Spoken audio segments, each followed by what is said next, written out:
The thing about humans is that we have a natural tendency to recreate things, most often by building upon foundations that already exist. In the case of maps, we've redrawn the world over time in a way that makes them better, representing the constant shift in the focus of humanity as society unveils new truths and how we must reflect these truths in our advancements.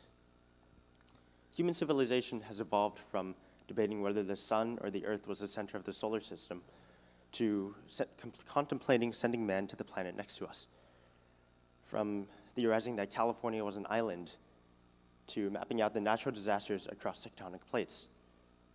What is seemingly obvious today would have been radically revolutionary at the time of discovery, and the radical discoveries we make today will eventually become status quo.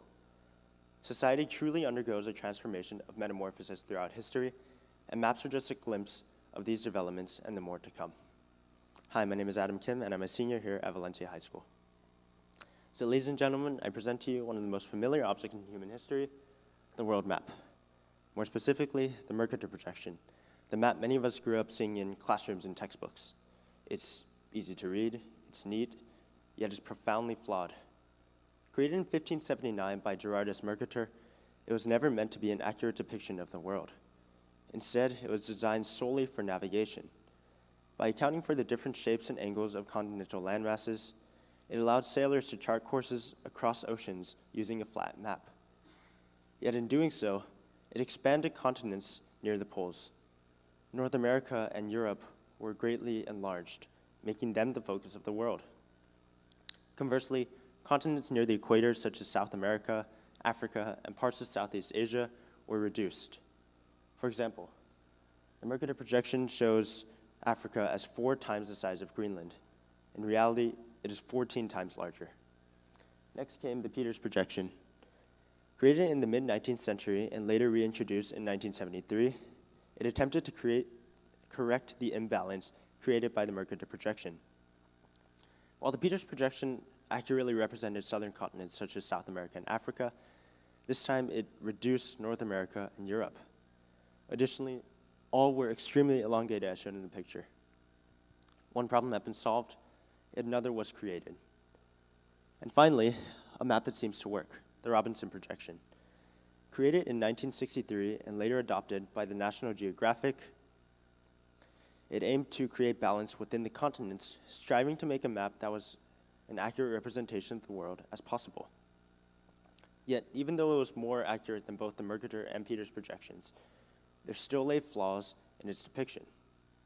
It finally came to the conclusion that a flat map can't perfectly represent a spherical world. So here's the question. Why did it take us nearly 400 years to decide on a map for the world that we've been living in for far longer? The answer wasn't about what was right, but about intention. Maps have always been political. In earlier eras, they were tools for maritime exploration, trade, and conquest. In the Mercator example, he wanted to create a map that could be used as a tool for navigation for sailors. In that sense, it succeeded. But as human priorities changed over time, its flaws became more apparent. With the Peters projection, he wanted to prove that both non-American and non-European continents were also significant, yet swayed too far in the opposite direction. The metamorphosis of maps expands further into emerging technologies. Gone are the days of ancient hand-drawn maps, which have long been replaced by digital location navigation systems used for a variety of purposes. The rapid pace of advancement of technology today is undeniable. Yet the metamorphosis of the butterfly stage we're in now forces contemplation over that of the caterpillar stage. Someone had to go to each of these locations before maps were even drawn. Maps were originally drawn by hand, with every detail down to the length of a street being accounted for in the grand scheme of the vast wide world waiting to be discovered. And it wasn't until relatively recently in history that humanity decided to expand its horizons and connect the two ends of the world that had been living in complete separation. So how do we end up redrawing the world? Through time and humanity's natural need to discover.